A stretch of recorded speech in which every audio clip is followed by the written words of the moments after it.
Good morning बच्चों। ये जो वर्कशीट है ये आज आपकी वर्कशीट 31 है। ये आपकी 9th क्लास की वर्कशीट है हिंदी मीडियम की और आज डेट है 14 सितंबर। तो ये भी आपका लेसन नंबर 8 का ही टॉपिक है, त्वरण या एक्सीलरेशन। तो देख लेते हैं इसमें क्या दे रखा है। जिज्ञासा दीदी ज्ञान पूछते हैं अपनी सिस्टर से, हम वेग में समय के साथ हो रहे बदलाव को कैसे ज्ञात कर सकते हैं। हमने लास्ट टाइम पढ़ा था ना, वेग क्या होता है। वेग बराबर क्या था, विस्थापन भाग में समय। तो अब ये पूछ रहा है कि जो त्वरण है या फिर हम किस तरीके से वेग के बदलाव को समझ सकते हैं, ज्ञात कर सकते हैं। तो उसके सिस्टर बोलती है जिज्ञासा, ज्ञान हमने जाना कि एक समान गति से चलने वाली वस्तुओं के वेग में समय के साथ कोई बदलाव नहीं होता, और पर असमान गति में जैसे सड़क पर ट्रैफिक में चलती हुई कार का वेग समय के साथ बदलता रहता है। वेग में समय के साथ हो रहे इस बदलाव को हम क्या बोलते हैं, एक अन्य भौतिक राशि से व्यक्त करते हैं जिसे बोला जाता है त्वरण। त्वरण क्या है, एक्सीलरेशन ड्यू टू ग्रेविटी। मतलब कि कोई एक चीज़ यहाँ से यहाँ जा रही है तो मान लो उसकी गति बढ़ी, वेग बढ़ा या वेग घटा, तो वो क्या है, उसका एक्सीलरेशन। तो इसे सूत्र ए द्वारा लिखा जाता है, इसे ए से लिखा जाता है। किसी वस्तु के प्रति इकाई समय में, ये इम्पोर्टेंट है, इसको ध्यान रखना, किसी वस्तु के प्रति इकाई समय में वेग के परिवर्तन की माप को क्या बोलते हैं, त्वरण। मतलब कि एक सेकंड में किसी वेग में जो परिवर्तन हुआ, उस वेग को जब हम काउंट करते हैं तो उसको क्या बोलते हैं, त्वरण। मतलब rate of change of velocity, मतलब वेग में परिवर्तन प्रति इकाई हर एक सेकंड में, जब हम मतलब उस हिसाब से देखते हैं तो वो क्या हो जाता है, त्वरण। जिसे इस प्रकार ज्ञात किया जा सकता है, त्वरण क्या है, वेग में परिवर्तन और भाग में लिया गया समय, तो ये है त्वरण।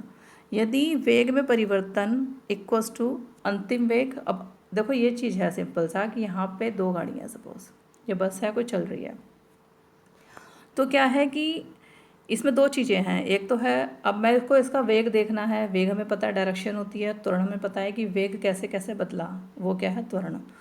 तो ये वेलोसिटी कैसे बदली।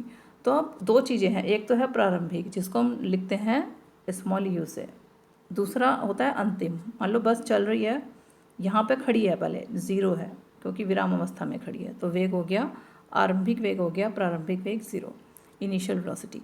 फिर जो फाइनल वेलोसिटी है, जहाँ पर जाके ये रुका, तो जहाँ पर रुका होगा तो तब कुछ वेग होगा, तो हम इसको कैसे निकालेंगे, v माइनस यू, क्योंकि हमेशा ज़्यादा में से कम निकालते हैं, जो अंतिम है उसमें से प्रारंभिक माइनस करते हैं, डिवाइडेड बाय टाइम, जितना समय उसने लिया। तो ये क्या बन जाएगा इसका फॉर्मूला। तो u जो होता है प्रारंभिक वेग, v अंतिम वेग और t टाइम। तो इसका फॉर्मूला आपने देखो दे रखा है ना, त्वरण क्या है, ये दे रखा है अंतिम वेग प्रारंभिक वेग, अंतिम को प्रारंभिक से माइनस किया, भाग में समय, ये इसका फॉर्मूला इंपॉर्टेंट है, याद रखना।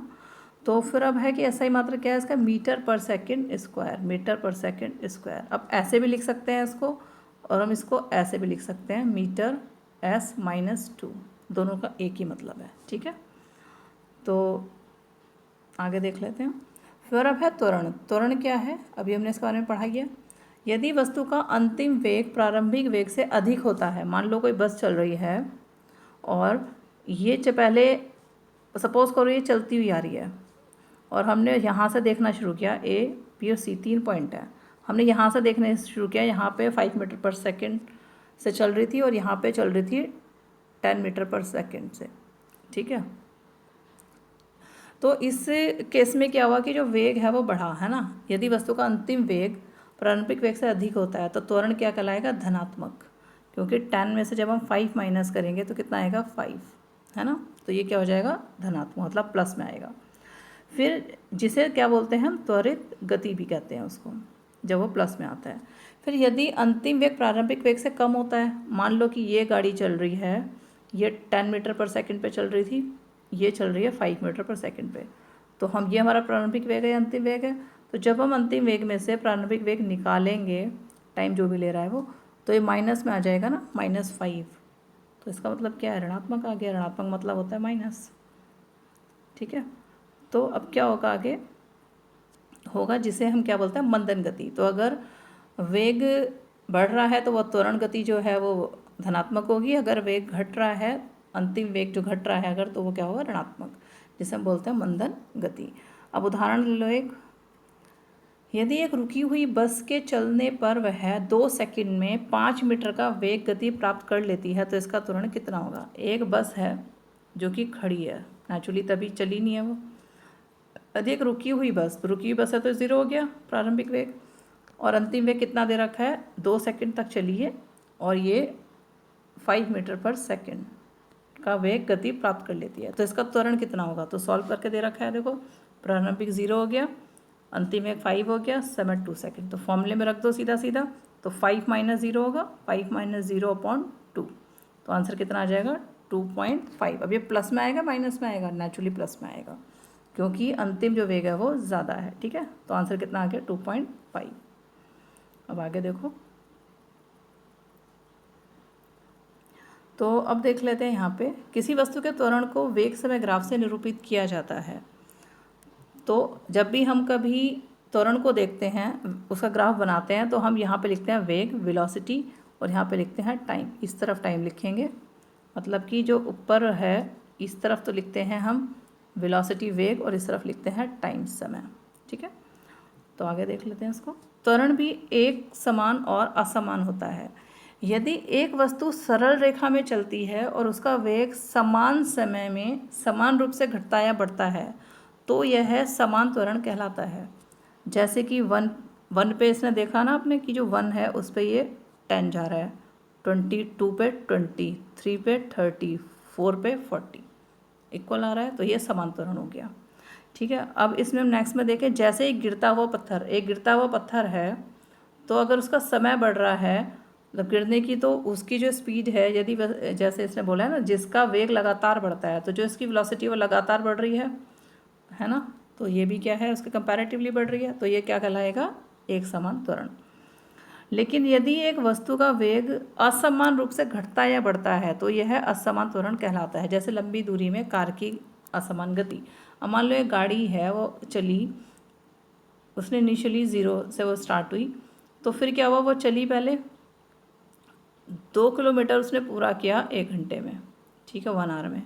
फिर उसके बाद क्या हुआ कि उसने क्या किया, अपनी स्पीड थोड़ी सी बढ़ा ली, तो 1 घंटे में वो चलने लग गई अब 3 किलोमीटर। फिर उसने क्या किया कि बहुत ज़्यादा ट्रैफिक आ गया, तो फिर क्या हुआ कि 1 घंटे में वो 1 ही किलोमीटर कवर कर पाया। तो तुमने देखा ना, इसमें घटता बढ़ता जा रहा है वेग भी, तो ये क्या है, फिर ये असमान गति, क्योंकि उसमें नेचुरल सी बात है कि जो उसकी गति है वो चेंज होती रहेगी। तो यहाँ देखो, जैसे ये है ऊपर, ये बढ़ने लगा, फिर ये ऊपर थोड़ा बढ़ गया, फिर ये ऊपर थोड़ा बढ़ गया, तो इस तरीके से ये असमान त्वरण है। अब अगर ये ऊपर की तरफ जा रहा है तो असमान त्वरण में पहले ऐसा भी हो सकता है कि पहले घटे फिर बढ़ जाए, फिर घटे फिर बढ़ जाए, क्योंकि यही होगा तभी असमान त्वरण पॉसिबल है, ठीक है। तो अब क्वेश्चन देख लेते हैं इस पर। पहला क्वेश्चन दे रखा है, त्वरण किसे कहते हैं, इसके सूत्र व इकाई को स्पष्ट कीजिए। तो वो तो त्वरण की डेफिनेशन आप ऊपर दे रखी थी और इसका सूत्र भी लिखा है, इकाई भी लिखी है। तो इसकी जो डेफिनेशन है त्वरण की, वो आप कहाँ से लिखोगे, यहाँ से लिख लोगे। त्वरण जो है यहाँ से जो पूरा है ये वाला पार्ट लिखना है, ठीक है। फिर आगे देखो, नीचे आ जाओ नेक्स्ट क्वेश्चन पे। तो ये बड़ा अच्छा क्वेश्चन है। एक हवाई जहाज हवाई पट्टी पर 30 सेकंड में 200 मीटर पर सेकंड का वेग प्राप्त कर लेता है, इसका त्वरण ज्ञात कीजिए। देखो, एक हवाई जहाज है जो कि उड़ रहा है, ऊपर की तरफ जा रहा है, मतलब वो स्टार्ट हुआ है, तो नेचुरली इनिशियल वेलोसिटी 0 है, क्योंकि अभी उड़ना स्टार्ट किया है, तो पहले विरामावस्था में खड़ा था, मतलब प्रारंभिक वेग 0 है। और अंतिम वेग कितना है इसका, 200 मीटर पर सेकंड। तो क्या होगा, तो इसमें जो टाइम कितना लिया इसने, 30 सेकंड। तो सिंपल सा है कि जो ए है, ए कैसे निकालते हैं, v minus you upon T. अंतिम वेग कितना है, 200, ठीक है। आरंभिक है 0, टाइम कितना लिया, 30 सेकंड। तो कैसे करोगे इसको आगे, तो सिंपल सा इसको देखो, तो ये हो गया 200 माइनस 0 अपॉन 30। तो 200 को 30 से जब डिवाइड करोगे तो कितना आ जाएगा, 6.6, ठीक है। 6.6 क्या, 6.6 मीटर पर सेकंड स्क्वायर, यूनिट भी तो लिखोगे, ठीक है। तो ये इसका आंसर हो जाएगा। क्लियर हो गया होगा होपफुली आपको, सिंपल है बहुत। एक बार खुद भी करके देखना अपने हाथ से।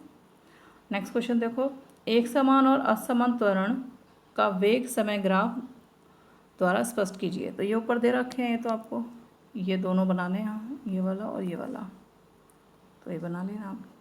फिर है कोई कार एक समान रूप से त्वरित होकर 5 सेकंड में 5 मीटर पर सेकंड से 10 मीटर पर सेकंड की चाल प्राप्त कर लेती है, कार का त्वरण कितना होगा। तो ये भी बहुत सिंपल है। एक गाड़ी है जो चल रही है, ठीक है, तो जब चल रही है तो उसका इनिशियल वो कितना है 5 मीटर पर सेकंड, ठीक है। और फिर क्या हुआ कि ये 5 मीटर पर सेकंड से 10 मीटर पर सेकंड तक हो गई, तो v कितना हो गया आपका 10 मीटर पर सेकंड। अब वो पूछ रहा टाइम कितना लिया इसने 5 सेकंड। तो सिंपल सब कुछ दे रखा है आपको, तो फॉर्मूले में लगा देंगे v minus you upon T. तो v कितना है आपका 10, u कितना है आपका 5, टाइम कितना है 5, तो कितना आ जाएगा 5/5। तो 5/5 आएगा तो कितना आ जाएगा 5/5। तो क्या बच गया, आंसर कितना आया, आंसर कितना आ जाएगा बताओ। सिंपल सा है कि 5/5 इक्वल्स टू 1 मीटर पर सेकेंड स्क्वायर, ये हो जाएगा इसका आंसर, ठीक है। तो ये भी बहुत सिंपल है। तो होपफुली बेटा आसानी थी आज की वर्कशीट तो काफ़ी, तो आपको समझ में आ गई होगी। तो थैंक यू बेटा, कर लेना आप इसको।